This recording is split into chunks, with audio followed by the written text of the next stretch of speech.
Allez, violence basée sur le genre, le Bénin depuis quelques années donc s'est engagé à lutter contre ce fléau. Quelles en sont les actions et surtout les défis dans notre pays? Ghislaine Bamidele, vous posez la question à votre invité ce matin. Oui, mon invité, tout le monde la connaît déjà, c'est Flor Djinou, la secrétaire exécutive de l'Institut national de la femme. On ne la présente plus, c'est Madame Criette. Flor Djinou, bonjour.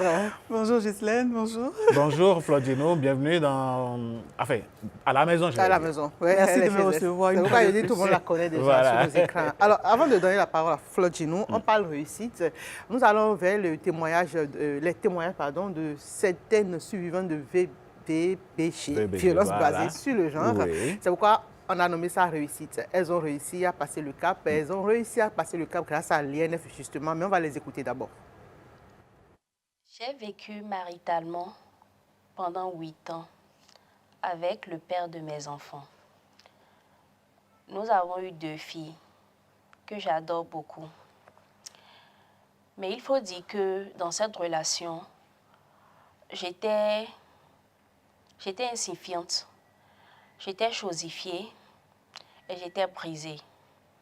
Une relation qui m'a plongée dans une obscurité totale. J'ai subi toutes sortes de violences, des violences physiques, des violences morales et psychologiques, des violences économiques. J'étais carrément reléguée au second plan. Et cette situation m'a conduit à une dépression. À un moment donné, j'en étais fatiguée. Et le déclic est venu. Je suis partie. Je suis partie parce que après des mois de réflexion, je devrais choisir entre ce foyer toxique qui me tuait à petit feu et moi-même. Je devrais vivre pour mes enfants et non rester pour dire que je suis là à cause de mes enfants. Je suis partie sans rien, sans personne, sans assurance, sans garantie. Et j'entendais souvent parler de l'Institut national de la femme. J'étais déjà allée vers une fois, mais j'ai eu peur et je me suis retournée parce que je craignais la réaction de la famille. Mais quand le déclic est venu, je suis partie. Je me suis retrouvée seule et je devrais lutter pour survivre, rester pour mes enfants et aussi me reconstruire. Je me suis tournée vers l'Institut national de la femme qui m'a beaucoup soutenue. Depuis l'enfance avec les parents, pour eux c'était dans l'impact de l'objectif de me rendre meilleure, mais ça ne me rendait pas meilleure. Ça me renfermait. Je n'avais pas d'amis, j'étais seule. Et on me disait tout le temps que je n'étais pas intelligente. Au Gunta, tu es bête. On est tous des gens. Puis dans le foyer aussi, mon mari qui me rappelait à chaque fois que c'est lui qui me nourrissait. Je lui devais tout et tout ça était vraiment difficile à supporter. Après la licence, je voulais soutenir ma maîtrise en 4e année. Et par rapport à ça, le domaine, la filière dans laquelle je voulais soutenir, c'est dans cette filière-là que j'étais harcelée. D'abord, même pour valider la licence, c'était compliqué. Moi qui étais régulière au cours et au compo, je me suis retrouvée avec 8 matières défaillantes, comme si je n'étais pas présente aux compositions. Donc, quand j'étais allée voir les résultats, j'ai remarqué qu'il y avait dans le temps, sur 12 matières, on m'avait mis 8 matières défaillantes. Je me suis dit, comment je vais faire pour m'en sortir? Parce que les harcèlements avaient déjà commencé dans le temps. Donc je me suis dit, c'est certainement à cause de ça que j'ai eu ce résultat-là. Sinon, avec mes compétences, mon aptitude au travail, je validais facilement les yeux. Donc j'ai repris à la 2e session, mais pas à la grâce de Dieu, j'ai pu valider. Maintenant, il fallait passer à la 4e année pour la maîtrise. Et pour ça, il faut forcément un contact régulier avec le professeur, maître de Mouma, tout ça. Et c'est ça, à cause de ce harcèlement-là, que j'ai décidé de ne pas aller loin en lettres modernes. Donc je me suis arrêtée à la licence parce que je voulais finir et continuer une formation en journalisme. Ça fait que j'ai dû changer de chemin, voilà. J'ai dû changer de chemin. Le harcèlement, ça existe. Je l'ai vécu en milieu universitaire. J'étais une jeune étudiante d'alors et je voulais devenir avocate, un peu comme maître Marie-Élise Bedeau, et porter la toge. Mais aujourd'hui, je suis totalement déroutée. Aujourd'hui, j'ai laissé totalement cette voie. Je ne le regrette pas forcément. Mais ce harcèlement que j'ai subi il y a quelques années m'a perturbée, m'a traumatisée. Il a fallu que l'INF offre ces opportunités de s'exprimer, de libérer la parole aujourd'hui pour que je puisse en parler, je puisse savoir que j'ai encore de la valeur. Eh oui, voilà, Alain. L'INF a offert l'opportunité aux victimes aujourd'hui et à des témoins de pouvoir parler. On entend parler, les gens osent maintenant se plaindre, osent dire ce qu'ils vivent. Et voilà, juste une petite brochette de cette violence que subissent les femmes. Et aujourd'hui, c'est grâce à l'INF qu'on arrive à les entendre parler. Fleur Djinou, quel effet ça vous fait de réécouter ces victimes que vous avez sûrement déjà eu à rencontrer parce que c'est vous qui traitez la plupart du temps ces genres de dossiers et qui les orientez? Merci Ghislaine, ça me replonge tout simplement dans mon quotidien. Les différents cas exposés sont des cas que nous entendons tous les jours. C'est à croire que rien n'est fait. Les cas ne font que augmenter, les femmes ne font que se plaindre dans tous les domaines de la vie, que ce soit au niveau scolaire, au niveau universitaire, dans la vie professionnelle, dans la vie familiale également. Il y a malheureusement encore énormément de violence, énormément. Il y a énormément de violence et j'ai juste envie de vous demander aujourd'hui, à l'heure du bilan, puisque nous sommes au mois de mars, tout est mis en branle déjà pour la célébration du 8 mars. C'est l'occasion que vous prenez également pour redoubler d'ardeur sur le terrain. Si on vous demandait aujourd'hui de faire un état des lieux des violences basées sur le genre, lesquelles priment sur lesquelles aujourd'hui au Bénin? Alors le reportage que nous venons de voir décrit totalement la situation que nous vivons de façon globale. Les violences qui arrivent en tête de liste, ce sont les violences psychologiques, verbales et les violences qui arrivent dans le cercle familial.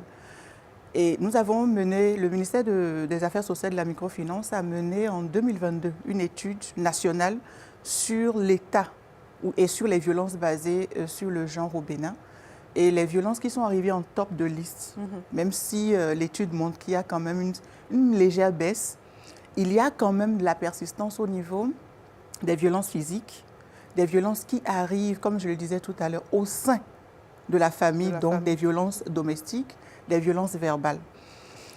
Les violences sexuelles arrivent aussi en deuxième position, malheureusement. Malheureusement. Parce qu'on a beaucoup entendu parler des cas de viol sur mineurs. Les cas de viol sur mineurs, par exemple, en 2025, nous avons eu, sur un total de 4 590 dossiers. Pour l'année 2005, nous avons eu 1333 dossiers qui concernaient les filles mineures. C'est énorme. Il y a également l'épineuse question des pensions alimentaires et des gardes d'enfants qui vient boucler le top 3.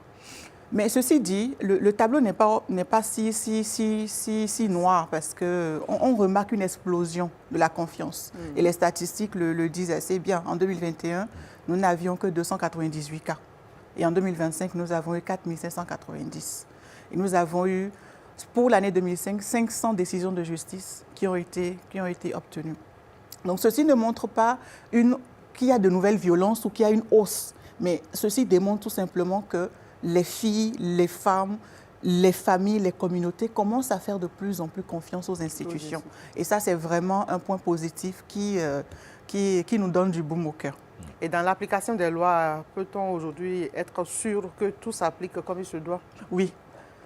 Dans la majorité des cas, tout s'appuie, tout se fait comme il se doit. C'est vrai, il y a toujours des couacs à certains niveaux, mais nous n'arrêtons pas de travailler, de sensibiliser les acteurs de la chaîne de prise en charge, les officiers de police judiciaire, les assistantes sociales, toutes ces personnes-là, les psychologues, les médecins, pour l'établissement du certificat médical, toutes ces personnes qui sont au front office, en fait, et qui voient les victimes et qui sont en première ligne pour accueillir, soutenir, soulager les victimes. Est-ce qu'on peut déjà rappeler, Alain, si tu le permets, rapidement, comment dirais-je, ceux qui encourent les témoins qui ne viennent pas dénoncer ou ceux qui essaient de faire les règlements à l'amiable. La dernière fois, il y a une amie qui m'a souligné que elle a tenu des rapports avec un homme qui l'a filmé à son insu. Elle a découvert cela, elle a saisi les téléphones. Elle allait se plaindre au commissariat. C'est le commissaire maintenant qui a essayé de l'amener à régler ça à l'amiable.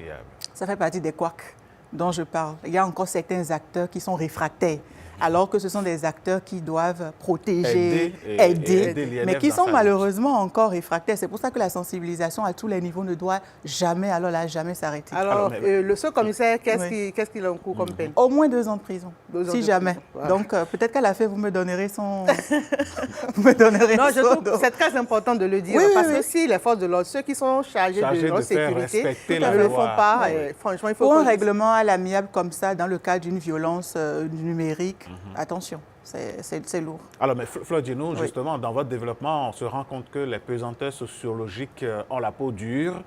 Au-delà de la répression, qu'est-ce que l'INF pourrait envisager faire pour éduquer la fille béninoise dès le bas âge pour en faire une femme véritablement aguerrie qui ne se laisse pas faire une fois adulte?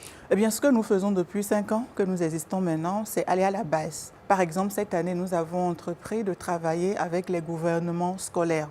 Donc, ce sont des mini-gouvernements qui sont installés au niveau des établissements scolaires, des collèges d'enseignement secondaire. Et nous avons entrepris de renforcer leurs capacités. Ce sont des gouvernements scolaires qui ont un mandat d'1 an. Donc, les outiller les jeunes filles qui sont à la tête et qui militent dans ces gouvernements scolaires-là. Mais pas que. Vous savez, dans les communautés, les personnes que les populations, les communautés, les femmes, les jeunes hommes, les adultes écoutent, ce sont les leaders religieux, les leaders communautaires. Le Runongan, c'est quand le Runongan a parlé et a sanctionné, quand le chef de famille a dit non, on ne va pas devant la justice. Donc, nous travaillons ensemble avec ces personnes-là aussi. Tout au long de l'année 2024 et 2025, nous n'avons pas arrêté d'aller vers ces gens-là. Et lorsque nous arrivons devant eux, nous ne venons pas en leur opposant ou en leur imposant la loi. Nous expliquons ce que disent les textes de loi, mais nous mettons aussi à côté notre culture. Parce que moi, je suis convaincue, nous sommes convaincus à l'Institut national de la femme, que dans nos valeurs traditionnelles, dans la Bible et même dans le Coran, j'avoue, je ne l'ai pas encore lu, mais même dans le Coran, il y a des valeurs qui promeuvent la femme. Il y a des valeurs qui promeuvent la femme. Et donc, notre but, c'est de souligner ces valeurs-là et remonter ces valeurs-là dans la conscience collective. C'est une honte dans une famille lorsqu'une femme est tabassée. C'est une honte dans une famille lorsqu'on empêche une femme d'hériter. C'est une honte dans une famille lorsque la femme est brimée, séparée, on lui arrache ses enfants. C'est une honte. Ça ne nous honore pas. Et lorsque nous mettons ces exemples-là, eh bien, les communautés, il y a une prise de conscience. Je ne vous dis pas le nombre de rois qui m'envoient des plaintes chaque jour. Ouais. Ah, on a eu une dénonciation, il y a tel sujet ici. Ils rédigent leur plainte, ils nous l'envoient ou bien ils appellent les numéros d'alerte. Et de plus en plus, ils cèdent la place en fait. Ils laissent de côté la médiation parce que c'est une médiation qui très souvent vient brimer la femme, vient brimer la jeune fille et nous autorise et nous permettent en fait de pouvoir gérer ça. Alors Fleur, dis-nous, on ne va pas vous laisser partir de ce plateau sans vous poser cette question. Oui. On parle de violence basée sur le genre. Le combat de l'INF est visiblement orienté protection femmes.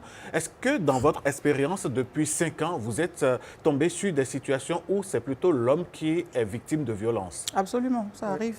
Il y a des petits garçons, excusez-moi, je vais utiliser le thème adéquat, il y a des petits garçons qui sont sodomisés, excusez-moi le thème, ça arrive. Il y a des petits garçons qui subissent ça, il y a des hommes qui sont battus. Il y a des hommes qui sont battus par les femmes également. Ça existe. J'étais dans un entretien il y a quelques jours et l'humoriste Pacheco me disait qu'il y a une communauté au Bénin ici où les femmes sont très virulentes. En tout cas, moi, j'ai un ami et c'est sa femme qui le bat. Bon, ça, alors, dans ce cas, qu'est-ce qu'on fait? Si éventuellement il arrive à l'Institut national de la femme, on l'accueille, on l'écoute et on l'oriente. Il y a des structures. Le tribunal est là, le commissariat de sa zone, de sa localité de vie est là. Les GUPS sont là, les guichets uniques de protection sociale sont là pour les accueillir. Donc, les réorientons. Les hommes sont tellement orgueilleux qu'ils ne peuvent pas le faire. Est-ce que c'est une question d'orgueil, justement? Ma question ira dans ce sens et on va boucler certainement cette rubrique avec ça. Un homme qui vient à l'Institut national de la femme, est-ce que ce n'aurait pas été plus adéquat dans le futur peut-être de revoir un peu les choses en disant l'Institut national du genre, par exemple? Ça ne dépend pas de moi. C'est une volonté politique. Cette prise de décision ne dépend vraiment pas de moi. Mais les hommes ont aussi des voies de recours, hein, autant que les femmes. Les femmes ont leurs voies de recours, les petites filles ont des voies de recours, les hommes, les garçons aussi ont des voies de recours. Alors, Flore, dis-nous, c'est la GIF 2026 qui est lancée. Dites-nous rapidement ce qu'il faut retenir du thème et quels sont les messages principaux à retenir pendant cette campagne de sensibilisation qui va démarrer. Alors, que retenir du thème? Alors, je rappelle, hein, le thème de la GIF 2026, c'est droit, justice et action pour toutes les femmes et les filles.